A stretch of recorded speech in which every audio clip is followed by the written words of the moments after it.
Good day, friends. My name's Eli. I'm one of the co-hosts of TechSoup Connect Canada, and we're a Tech for Good meetup under the umbrella of TechSoup proper that brings together nonprofits who are technology curious with experts from the field, which is why we have David here.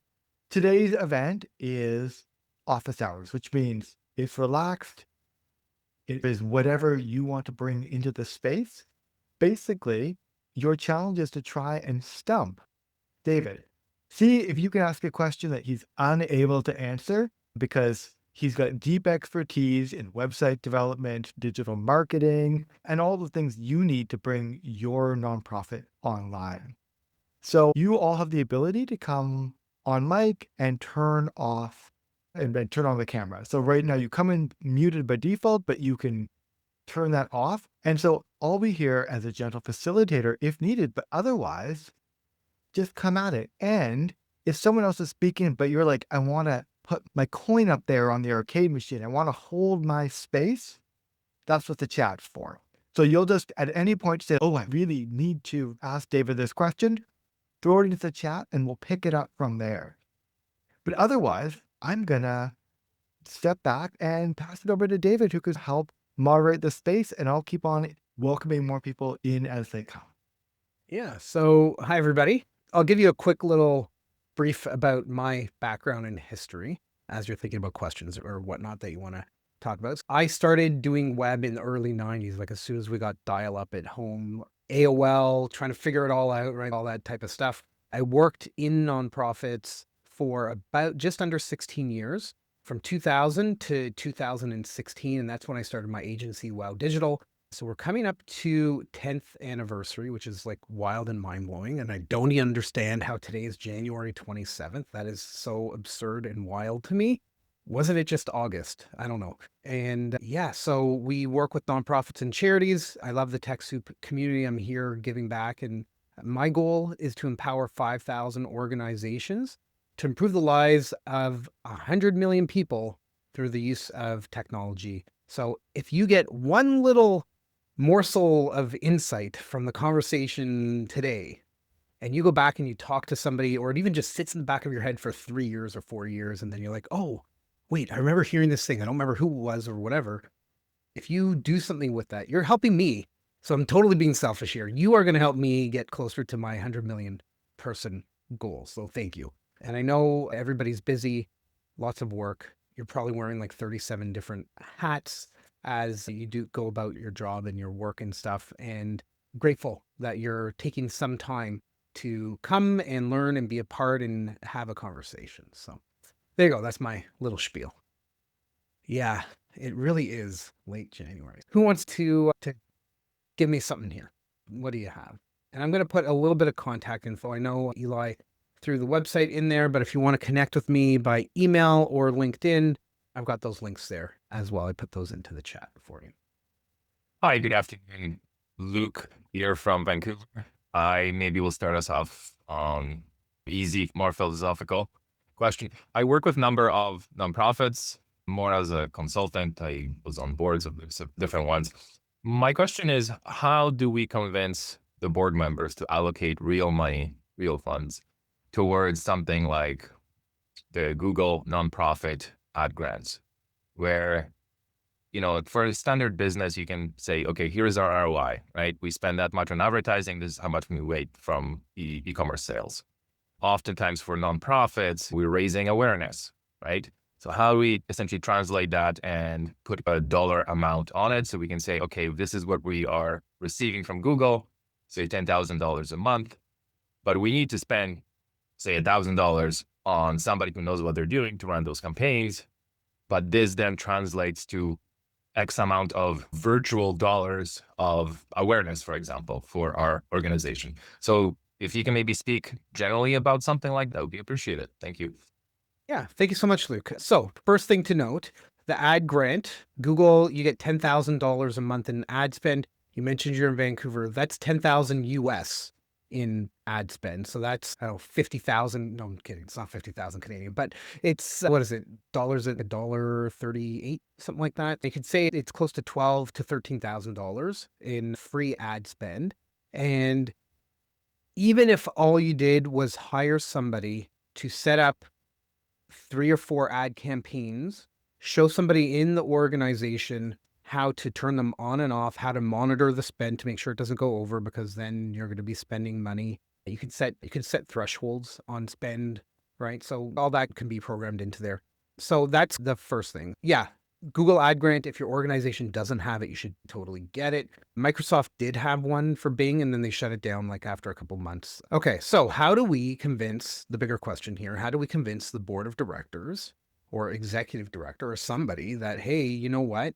We really do need to spend some money on this. So the first thing is to find some organization, some businesses, some freelancers, somebody that knows Google Ads to get some pricing, right? Never, ever go to the board and say, hey, we need to spend some money without having some numbers to go, okay, it's going to be between this and this kind of thing. We do ad grant management for a handful of our clients. Happy to have a conversation with you if you want outside of this. If you're interested, we can give you some pricing. I've got a PDF that I can always send over to you with that. Okay, so how do you convince the board of directors to spend $800, $1,000, $5,000, whatever it is for the ads management on a monthly basis when they're getting the ads for free? And it's, well, you have a car, right? Whether it's electric or gas, it doesn't matter. You need to put something into that car so that the car can keep running. Google does change their algorithms over time. They do change. We get recommendations when we go into our Google Ads account that this ad was running at 99.7% efficiency. We can look the next day or a week later or a month later, and it's 84%. We need to keep going in and optimizing and refining. We need to make sure that the money is being spent on the right words. So there's something in Google Ads called, and probably going like way down the rabbit hole here, there's something called negative keywords in Google Ads. And what we want to do is we want to make sure that the money, the free money, but the money is being spent on the words that we want to show up as, or show up, have our ads show up when somebody searches for those.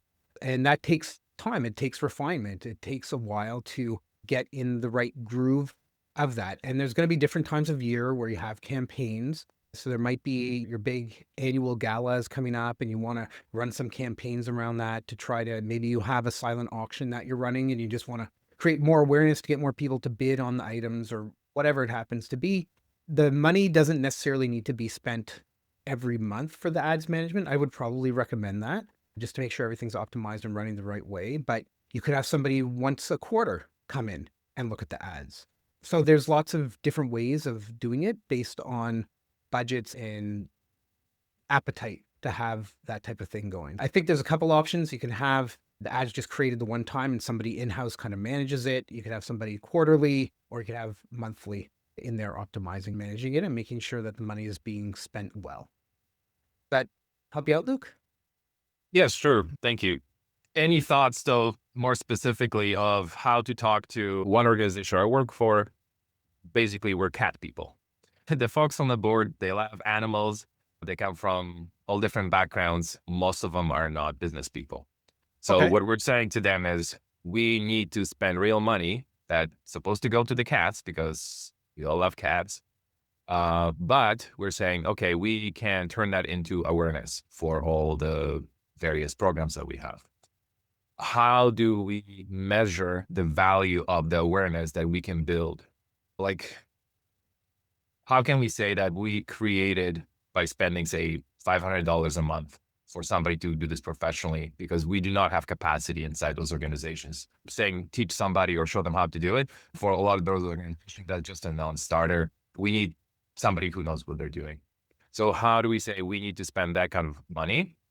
And this then translates to, say, sure, $10,000 of ads being available, but how do we calculate that impact of what does it bring in? Especially when it's not something of, here are the donations because we ask for donations specifically. But those would be easy. We can say that we received that many donations. What about for things more that have to do with awareness, goodwill, just Those are harder things. to, Yeah. harder to create those ROIs or figure out the valuation for them.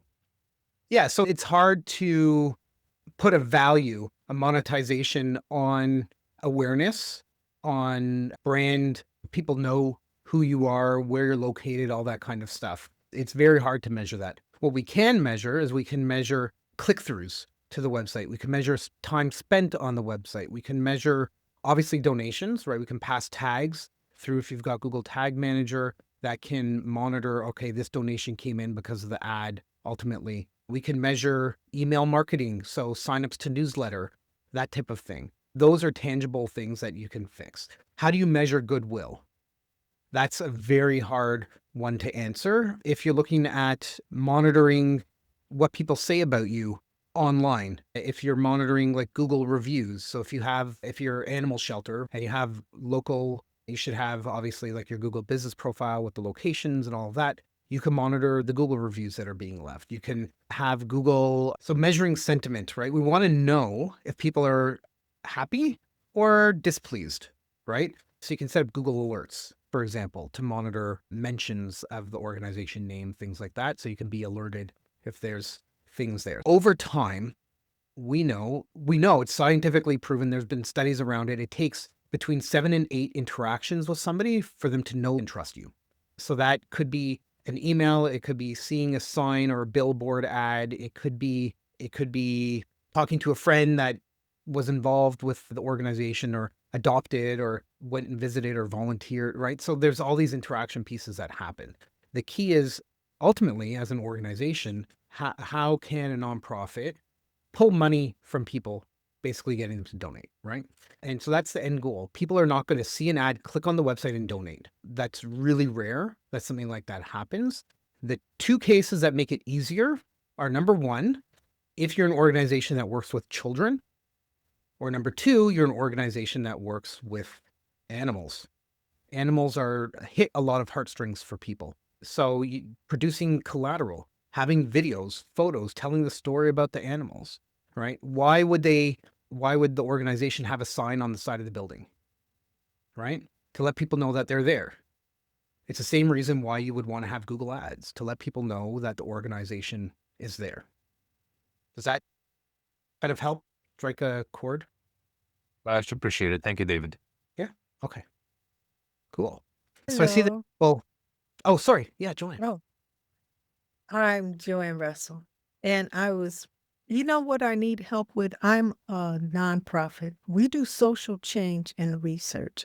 And our whole goal is to inform people so that they can find out what they want to address and we help them build it in the communities.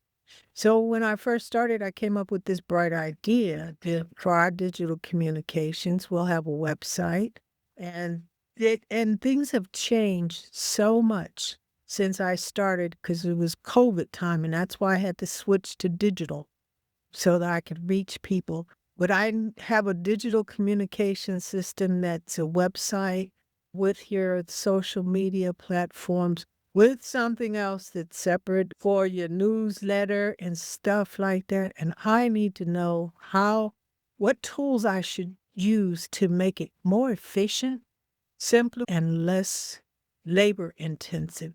And then I don't think I have even the hardware because if I grow, I'm wondering like, what do I do next? Yeah, I burn a fuse.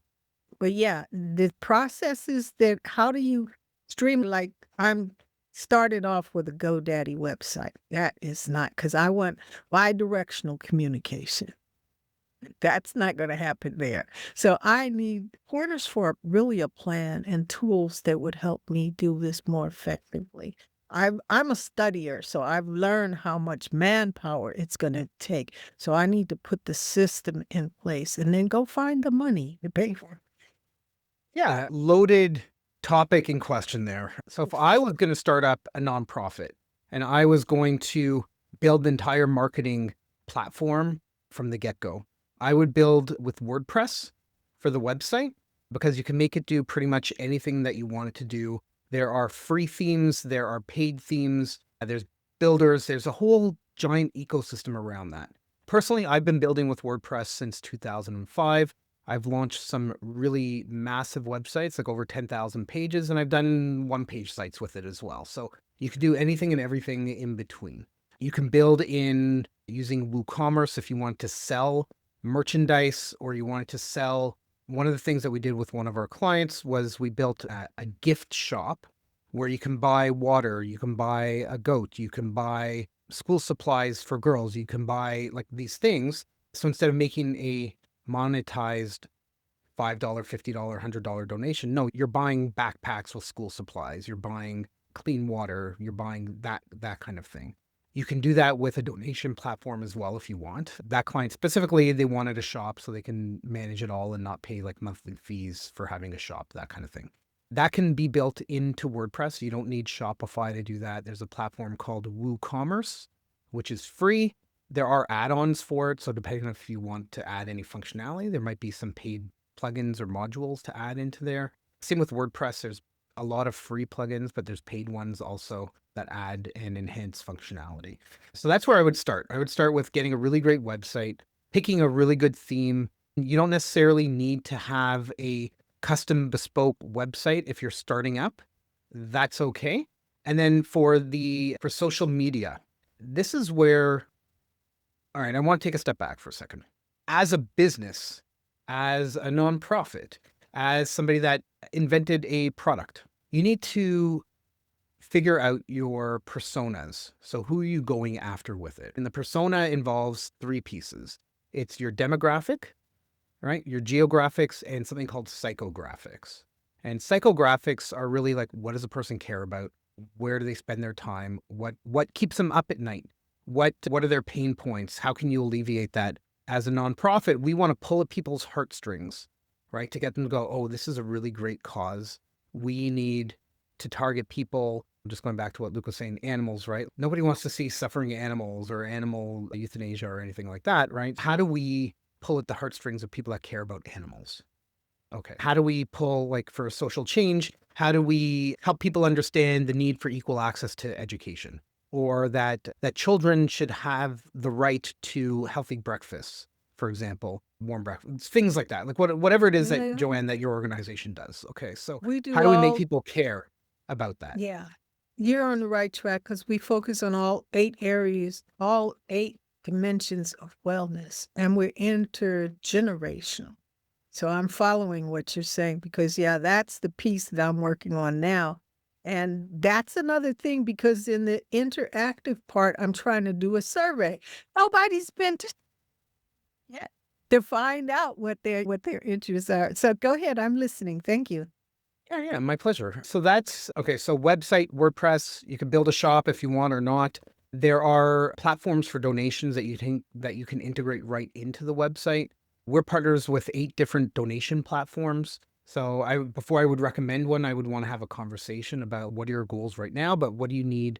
What do you envision wanting and having a year from now, 2 years, 5 years from now, so that you can make the best decision to go with a platform A, B, or C kind of thing. And yeah, so that would be from the donation side. Some of the donation platforms, they have something called a CRM, which is a business thing. It's a customer relationship management tool, client relationship management tool. But basically, as a nonprofit, you can track donors over time, I right? have So, Salesforce right now. That's why I was saying I've got all these different pieces. I have Salesforce. I have Constant Contact.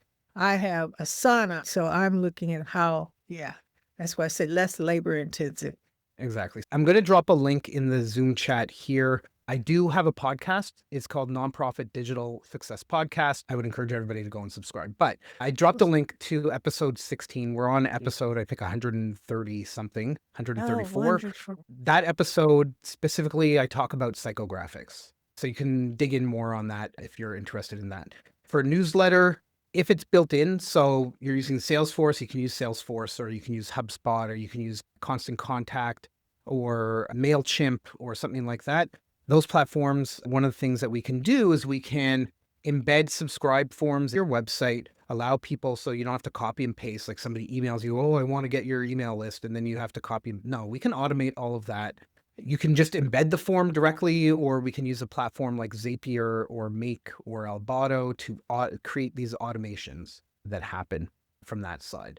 One of the things that is important, and a lot of organizations don't really think about, is having what I'm going to call an email nurture sequence. So somebody signs up to your email newsletter. what happens next.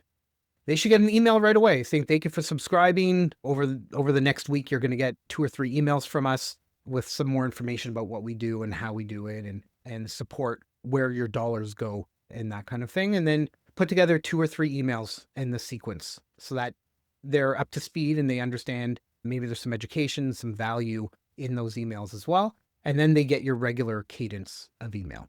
So setting up whatever that process is, maybe it's a quarterly email, maybe it's a monthly, maybe it's a weekly email, whatever works for your organization.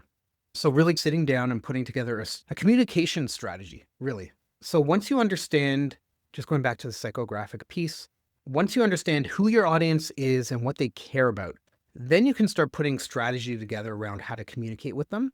And part of that would be, what social platforms are they on? Maybe they don't use social media at all, right? And then you're just like putting stuff out into the ether of social and not getting anything out of it because your audience isn't there, right? Mhm. So we need to understand, where do they hang out? What do they do? What are they interested in? And try to figure out content that resonates with them. And once you find the content that resonates, create more of that type of content because you know it works, right? Okay. And mix in some of the other stuff that you've got as well, but not every email should be an ask for a donation. Nobody wants to be hit up every week or every month. Oh, donate. No, tell some stories. There's Yeah. a great book. I talk about it so often. I keep it on this little table beside me here. It's by Ian Harris. It's called Hooked on You. Really small book. I think it's 90 pages. It's pretty thin. I think It's by whom? Ian Harris. Okay. Yeah, because I want their participation more than I want their money. So that's Right. really sometimes that's harder to get than their money. So this will help you Okay. understand the mindset around how to Yeah. get them to read what you're sending to them. Okay. Yeah. So great book. I think it was maybe $10. I bought it on Amazon. Like, it was not terribly expensive. But yeah. So I hope that helps you out. In terms of fixing the labor intensive, you can look at getting corporate sponsors. So maybe somebody can volunteer like an hour a week to help out with something. You can look at getting student volunteers. You can look at, if depending on the budget, having an agency or somebody come in on whatever cadence, maybe once a quarter, to help produce some of the content or to help build automation so that when you send out an email newsletter, maybe it also posts that to your social media automatically. Mhm. The stuff that can happen in that way. Yeah. This is a good start because I'm looking at actually applying to Taproot and getting a volunteer through there because I know it's a real project. So yeah, it needs that attention. Thank you very much. Thank Yeah, you. my pleasure. And I got your podcast. I'll go poke around. Awesome. Awesome. All right, let's see here. So Google Ads. Joanne. Yes. So we already got you. All right. So who else? Anybody else have any other questions? So Eli. sure, while we're waiting for questions coming, just again, put your hand up or just drop something into the chat. In the meantime, I've got a question that I've been hearing recently because the news is interesting these days. And so this is coming from Canadian charities who are saying, what are the options potentially around self-hosting websites or other things in Canada, if that's an important thing because of the values or the kind of work my organization does? If data sovereignty is a real concern, like, what are the concerns and options that you might want to think through as an organization before pulling the plug and doing something? We are very concerned around data and privacy. So, for example, we don't want, all right, the NSA is going to get into whatever system they want to get into. It doesn't really matter what soil you're on. There's going to be spies, there's going to be hackers, there's always going to be people. But what we can do is do our best to try to protect. And one of the things that we do through my agency, we have 4 servers. They're all located in Toronto in a data center downtown. A lot of our clients are Canadian. We have a handful in the US. The folks in the US, they don't care about where their stuff is. The people in Canada, they want to make sure their stuff is stored in Canada. One of the organizations, we just launched their site 3 weeks ago, or relaunched their website. It's transfusion.ca. So it's the Canadian Society for Transfusion Medicine. And they were very particular. They wanted payments to be done through Canadian merchant so you can buy memberships. So we built a whole thing on their website to handle all of that. They wanted their email system. So they weren't happy with MailChimp because MailChimp is not on Canadian soil. So we found a platform called Invoke. They are essentially like MailChimp, but a Canadian company. If you're worried about your files, your access to that kind of stuff, a lot of people are using cloud-based services. So think Google Drive or Dropbox. There's one called sync.com. They are a Canadian organization. We're partners with them. We're partners with Dropbox and Google and Microsoft and all of those. But if you want to be in Canada, make sure you've got all of your stuff in Canada. But herein lies the problem. A lot of organizations are using AI. Hopefully they're scrubbing their data so they're not putting any donor information into there if they're trying to run reports and stuff like that.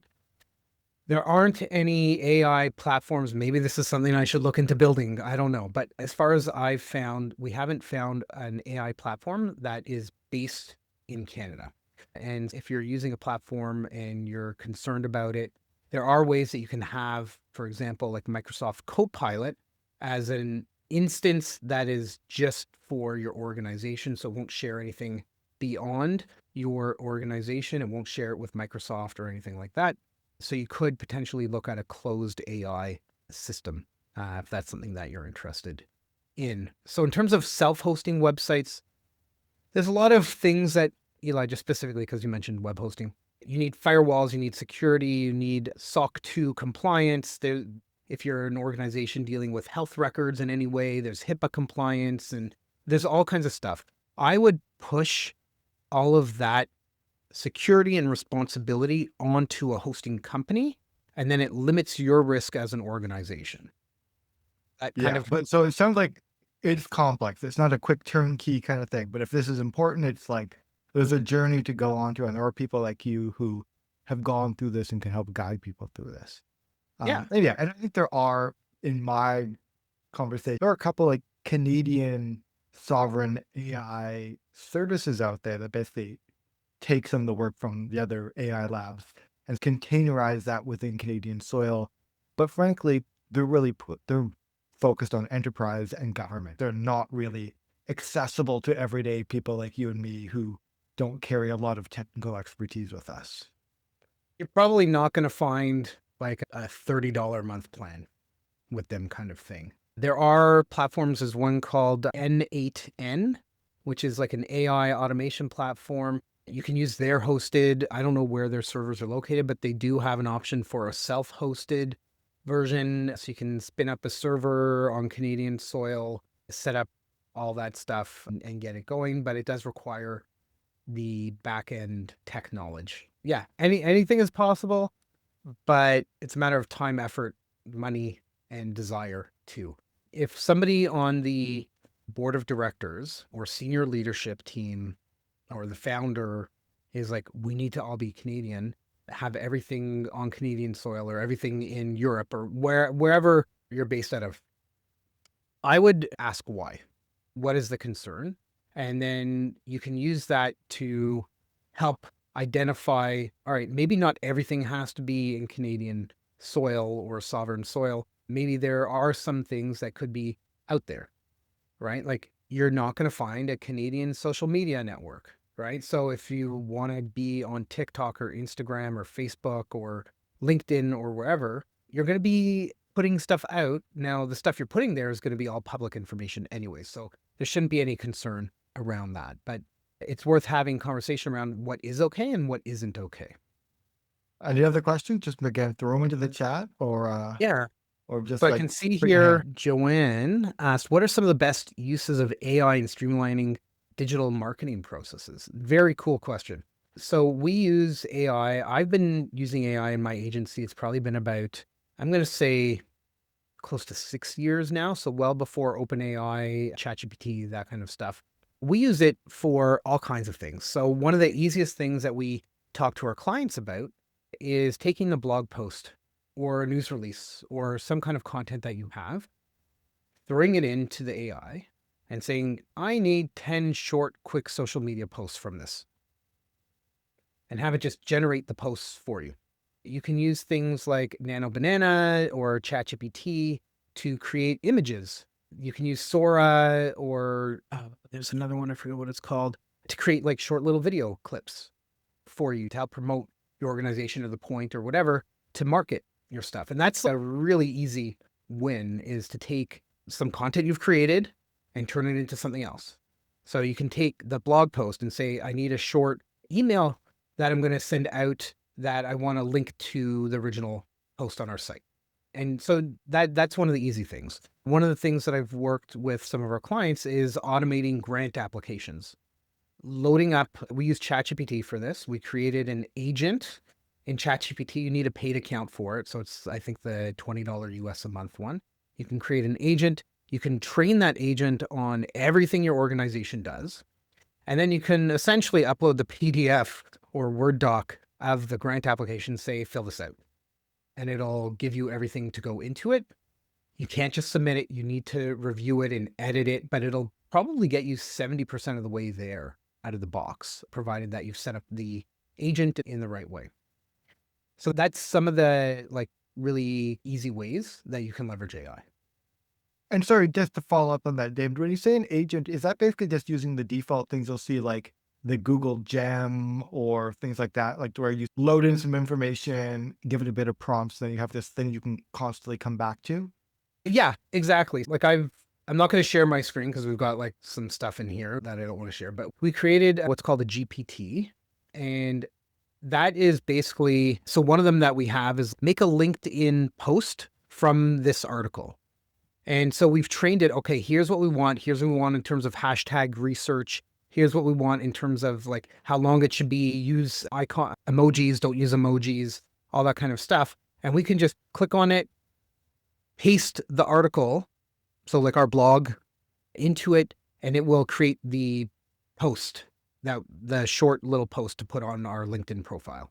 We don't have to prompt it every single time to say, I need a LinkedIn post. It should be about 200 words, 50 words, whatever. I want 2 bullet points. Don't actually call the article this. Instead, make sure that it says read more or click the link below or like things like that. We can train it on. We don't have to every single time put that into the prompt. It knows what it is. Great. Yeah, exactly. Okay, good. I'm familiar with that, and I'll share a nice link for that. I have another one that I use that is to help create better prompts. So you put in what you want, and it's a prompt engineer, and it will go and redo it all so that you can get a better prompt to throw into ChatGPT, Gemini, whatever it is that you want. I didn't create this one. It's one that I found. I manipulated it a little bit, and I'm going to go in here and I'm going to grab it and I'll throw it into the Zoom chat here for you. There we go. It's a little, oh, it exceeded the, all right, hold on a sec. I have to do this in a couple different, I'm going to do this in a few different messages here because it exceeds the messages, but still exceeded it. Okay, let's take this one. There we go. So if you take those 4 messages and you throw it all into one prompt, this is going to help you create better prompts for other things that you want to do inside of AI platforms. Okay, I'm going to scroll up a bit here. Okay, so Eli, you said that you're on WordPress. What are the default recommendations for email newsletters, donation forms, and membership? Okay. Yeah, obviously there's a million options there, but if you said, I don't know anything about you, but for most people, the default is I would look here first. For what platforms to use? Yeah, we basically just things that integrate with WordPress that sort of solve those core common use cases. Like I got to do an email newsletter. I got to have a donation form. I want a membership page, like that kind of stuff. Yeah, for sure. My go-to would be Constant Contact or MailChimp for newsletters. Something interesting. We did a whole bunch of testing a few years ago, and we did it again last year just to double check and confirm. What we found is if you send an email out from a newsletter platform and it looks like a basic plain text email, like something you would just type and hit send, that gets out of promotion tab. So in Gmail, you've got some tabs. You've got like updates, promotions, spam, whatever. That will get you out of promotions and get you out of spam, and they'll either put you in the inbox or updates. And what we found is when we switched to emails that looked like plain text. You can have a link or two, some bullet points, but like when we switched to that kind of format where it wasn't a beautifully designed template. I'm biased. We had a beautiful template, but when we switched to the plain text, black text, blue links, we got a higher open rate on them. We got more click-throughs to the links as well. So something that we did was we did a lot of A/B testing between days of the week and then times of the day to go, okay, we know when we send out an email between 11:50 and 11:59 a.m. Eastern time, we're based in Toronto, so Eastern time on Thursdays, we get the highest open rate and we get the highest click-through rate. So something consider doing is some A/B testing and marketing stuff that I think is common, but a lot of people don't think about testing when they're sending the emails or anything like that. That's something to think about. So that is specifically the email newsletter stuff. The pardon me, for donations, I really like the GiveCloud platform. We're partners with them, but their platform is really great. You can click donate. It doesn't open a new window. You don't have to leave. It can integrate directly into your website. And they actually I'm friendly with the founder over there. They actually just announced a partnership. Sorry, not a partnership. They were acquired by Donor Perfect, which is a CRM. Between you, me, and the recording, I imagine over the next year, there will probably be some CRM donation platform integrations, like what Raisley and Keela did. We're partners with both of those as well. This past year, they had a part. I think they're actually all under the same parent company now as well. Yeah, I like GiveCloud. It's really easy to integrate a few lines of code and you've got that done. So that'll be for donation forms and membership. If you're running your website on WordPress, I really like MemberPress. We've used that a number of times with some of our clients, and it's a paid WordPress plugin that allows for member functionality in your site. So you can restrict access to pages and stuff like that instead of having, you can do that with Elementor, you can do it with Divi, you can set up custom roles, you can do all kinds of stuff manual. This just does it out of the box. Plus it allows you to sell memberships through your site as well. So if you want to sell like a $20 a month or $20 a year or $5,000, whatever it is, you can connect all that right through MemberPress in your own website. Great. I've got a follow-up question here from Das, who just says, could you repeat the research that you've shown around like for newsletters? Like, so you were saying plain text had some special powers. What was the tool you typically would say? Is it Constant Contact, the MailChimp? Do you have any preferences around there around WordPress integration? MailChimp is very easy to integrate. You'll have a form that you can do. What I like to do is I use a third-party platform to make a basic form, a subscribe form. When you sign up through that, it'll automatically push the information into MailChimp. You can use, for example, Gravity Forms. A lot of people in the WordPress realm, they've heard of Gravity Forms. Gravity Forms is a plugin for WordPress. There's another one called Ninja Forms. We've used that before as well. And with those, you can create sign-up forms, contact forms, all kinds of forms. And you can say, hey, when somebody fills this out, I want this to happen. And that could be an email back to the person. It could be that or in addition to, have that information go into MailChimp or Constant Contact, have an email sent to somebody in a specific department in the organization. You can control a lot of things like that. We've been using Gravity Forms for several years now, and it works really well for us. And that's a WordPress plugin. What would you say about Constant Contact versus MailChimp, David? It's Android versus Apple. They'll both do the same type of thing. It's just personal preference. The one thing I would look at, obviously, is the pricing of the platforms. If you want, just back to what Eli was asking earlier, Canadian sovereignty, that type of thing, there's an email platform that we used for one of our clients recently called Invoke, I'll grab a link here, ENVOKE. They are Canadian and pretty decent, actually, in terms of pricing, as well as what the platform is on the back end. And they do, how much was it? I don't remember if it was 10 or 15% discount for nonprofits, but there was a bit of a discount for nonprofits. Okay, great. Thanks. My pleasure. Great. I've got a question here from, come on, Mike, just ask some to help clarify the question. If not, so here's the question. How can we protect our digital and social media from unknown links? And so I was just trying to get a little bit more, if you could help clarify that question. Is this like around like concerns around phishing links, where those links that might install viruses or add vulnerabilities to your organization? If you can in the chat just clarify that where you're going with that question, that'd be helpful. The first thought that I had is maybe it's like, how do we prevent people from leaving comments with links to other sites? And maybe, I don't know if that's what you were referring to. Yeah, if you have any more detail or thoughts around that, I'm happy to talk through that with you. So short of hearing from you, I'll just talk on this a little bit about what Eli mentioned and what I mentioned. So whenever you have a system, email, social media accounts, your website, whatever, banking, right? You want to make sure that you have multi-factor authentication, MFA. Some people call it 2FA, two-factor authentication. You want to leverage platforms like that to make sure that the account is secure. You want to also enable notifications. So if there is a new administrative login for your website, for example, or for social media, if somebody logs in from an unknown location or a new device, that it notifies by email that, hey, there's a new login. Okay. So that way you can at least monitor that.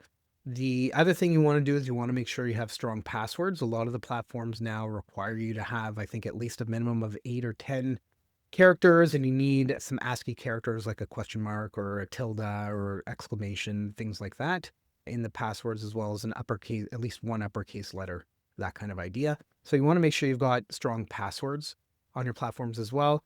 Probably a good idea maybe once a year to go through and recycle the passwords and change them up on the platforms just in case. There is a website called Have I Been Pwned? Pwned is a bit of a kind of like gaming term. Have you been owned? So I'm going to drop a link here in the chat. You can always throw your email address in there to see whether or not your email address has been found in a hacked breach of some kind. And you'd be surprised what comes up from there. So it won't tell you what your password is, but it will tell you that it has been breached at some point. And then, oh, okay, I need to go and change it here, there, and wherever. In terms of protecting your social media from people leaving comments on it, that one's a lot harder to do. The point in having social media accounts is to be able to engage with people. And some of the platforms allow you to block comments. For example, TikTok, you can post a video and say no comments. But that kind of negates the purpose of being on social media if you can't try to interact with people. So if you do have people that are posting malicious links or posting messages disparaging the organization, things like that, typically there is a reporting feature that you can report those messages. If you have a group, like a Facebook group that you manage, or a LinkedIn group or something like that, you can delete the messages. So there are some controls there. So I hope that helps answer the question for you, Guneet. Fabulous. Up next, we've got Joanne, who's got their hand raised. You were coming right up where I was going to ask about security. We're reaching out to people, having them come back and forth. How do we protect our systems? And like for cybersecurity, I guess it would be viruses and being hacked and all that good stuff. What should we be mindful of?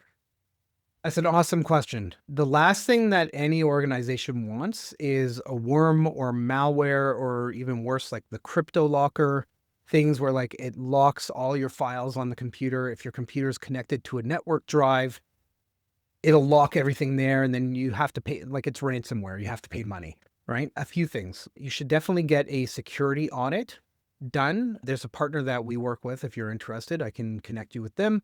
But if you go into Google and you search like security, organization security audit, they're typically not cheap. So depending on the size of your budget, you might not be able to afford it, but hopefully you can find somebody that can do something like that for you.